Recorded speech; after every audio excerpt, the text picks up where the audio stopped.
Days became weeks, became years, while months seemed to fade away into a horrible after. The time gap of 18 years since the last film is nearly rage-inducing, but in a good way. What the franchise, the fans, and the rage virus as a whole has clinged onto all this time is a brief, just over 40-second teaser at the end of 28 weeks later. Hordes of infected swarming through the Channel Tunnel from England to France, implying that despite it being contained to the British Isle in the first outbreak, its second incarnation would have a wider grasp across Greater Europe. Since the lifespan of the infected are merely a few weeks, the plausible conclusion would have been for the infected numbers to keep rising to ramp up the threat and keep it living long term, as the virus's full infection time is otherworldly, and all it would take is a simple bit of blood and or saliva in the wrong place or the wrong hole at the wrong time for it to just mass produce the body count. But simply showing up to one of the most iconic human structures in the world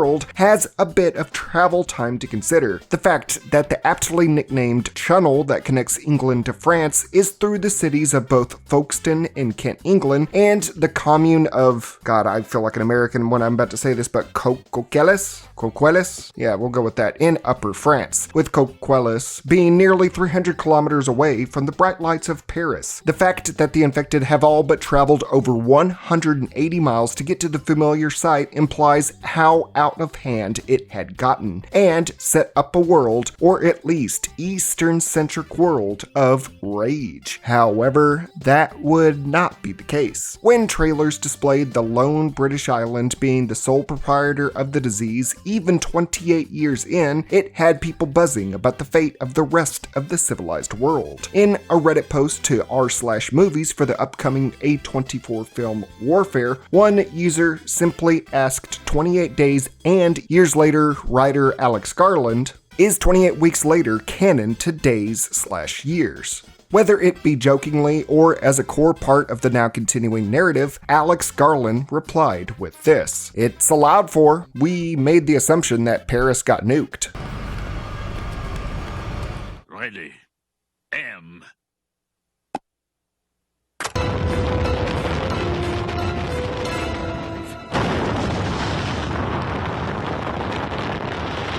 Paris is no more. The legendary City of Lights has been extinguished forever as a massive... Effectively having it reach a few hundred miles before that general area just got nuked to oblivion and back. The world saw what it did to Great Britain, and then saw how British and American military forces flubbed the quarantine and then went full scorched earth to any avenue that led out of the British Isles. Why Britain itself was not Hiroshimaed, well, plot of course, but still, the reasoning being behind this can be even dug into further, as back in January of 2025, 28 years later, writer Alex Garland, director Danny Boyle, and producer Andrew McDonald went into detail about the inspirations for the long-awaited follow-up and how 28 weeks later stands within the canon, since it had nothing to do originally with Danny Boyle's vision. Because this movie is coming out after the whole pandemic of 2020, some would have stood to think that COVID might have had an impact on the writing process. It, however, is not the case, as Alex Garland stated this in an interview. "COVID was not in the mind because it was too recent and too present, but Brexit was, especially how the rest of the world began to view the UK. A sense of the globe just sort of shifting its position, turning their backs, not really looking in this direction, not really giving a shit about the UK." Andrew McDonald butted in and said this: "Nothing is allowed in Britain, and nothing is allowed out. Britain has paused." Kinda familiar, foregoing that of a worldwide pandemic that people would naturally lean towards, we would be thinking of COVID, to focus on the isolation of just one country because of something that happened within its own borders. Basically saying, yeah, we acknowledge that all of these things across the world happened, but there is a deeper and more condensed narrative to be had. Some may say this is leaning towards too far into politics, a bit too much. To directly bring up Brexit, we'll definitely have some people rolling their eyes, while others others like me are clueless to British politics and will simply see how this gets interpreted. It's all about the final product of the movie. 28 days later formulated subjugation of power in its second half with the soldiers in the mansion, while 28 weeks could be said for the US military and government's involvement in overseas conflicts and it just getting worse. But more so than the political inspirations, some viewers could interpret Garland's words as the writer saying that 28 weeks later effectively does not exist. However, Alex Garland has gone on record before saying this: 28 weeks later is not in conflict with 28 years later, but canon is not a very Danny Boyle word. Danny Boyle, it's not mapped out like a scientific formula.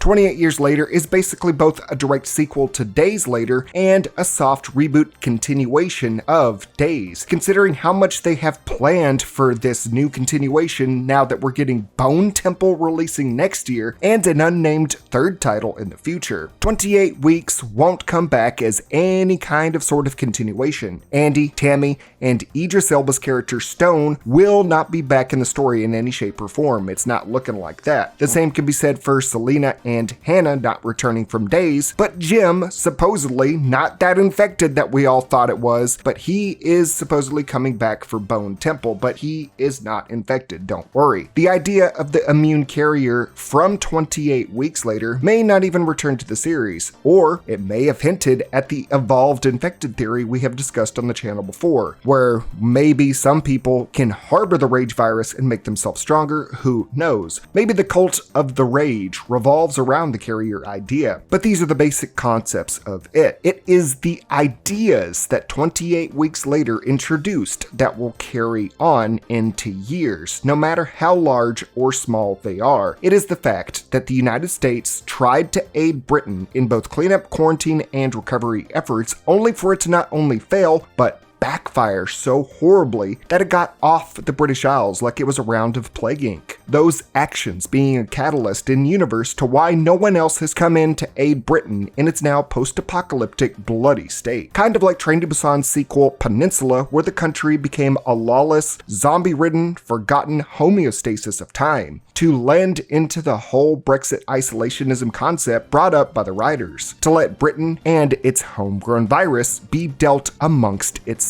with no help from the rest of the world, only for the people and the virus to have completely changed from what the outside world and us have ever known. For the return of the virus to show some semblance of change in the infected, with how Dawn retained self-preservation and hunting instinct to build on some of these kind of shallow concepts. The virus has been in the British incubation chamber while the survivors and possibly carriers evolved from the world it created. A very interesting way to see how it goes. And honestly, I am glad to see how things have changed. Unlike the previously mentioned Peninsula, where everything is kind of brushed to the side because of a ham-fisted money heist subplot. I still can't stand that movie. But something still irritates me about having waited 18 years from the massive cliffhanger of 28 weeks later. Having Paris and a large portion of France just become the glowing seat from Fallout 4 to stop the spread of the rage virus just feels so out of place. For the area that was second affected by the virus to just immediately be wiped off the face of the earth, but not the entire island that would continue to harbor the most horrific virus in human history, it raises more questions than answers. Yes, immediate response was needed in order to prevent the rage virus from making the Black Plague look like the coughing baby versus atom bomb meme. But those channels should have just been closed and or destroyed when that first outbreak happened. To say that Paris is nuked in just a passing statement instead of outright saying the ending to 28 weeks later isn't canon is going to be quite a hurdle for the story of the 28 universe. It implies that the response to the second outbreak was to firebomb the city and just send in soldiers with flamethrowers to get to the major cities of Britain. But when it came to getting in France, tactical nuke incoming! That's why I gotta drop the bomb! You don't really believe that, do you? I don't know. Gotta nuke something. So going in more than likely, 28 weeks later will remain a brief mention, if at all. France surrendering to a crater before it does the rage virus. While it's a bit disappointing to see the cliffhanger peter out after a nearly 2-decade wait, honestly, working within a more confined, restricted, and technically walled-in space will work wonders with what 28 years later is going to deliver in the same tones and carnage that the original 28 Days Later tried to set out. You know what? Enjoy being the next megaton, Paris. What do you think? Is 28 weeks just completely non-existent to the canon in your mind, or is the ending just omitted? Let me know down below and let's discuss. We should have a quick review on 28 Years Later out in the coming days, so look forward to that. And if there is anything you want me to cover, from zombie sins to reviews to why you wouldn't survive scenarios, shoot me a suggestion as well. Thanks to Chago for whipping this together. Check out his recaps on both days and weeks later, and special thanks to my YouTube channel members and Patreon patrons for supporting the channel to be featured on this list here. You can do it just by chipping a buck to be in future videos. Until next time, I'm Zackass, aka Wow Such Gaming. Never forget to stay happy, stay healthy, and most importantly, stay wow.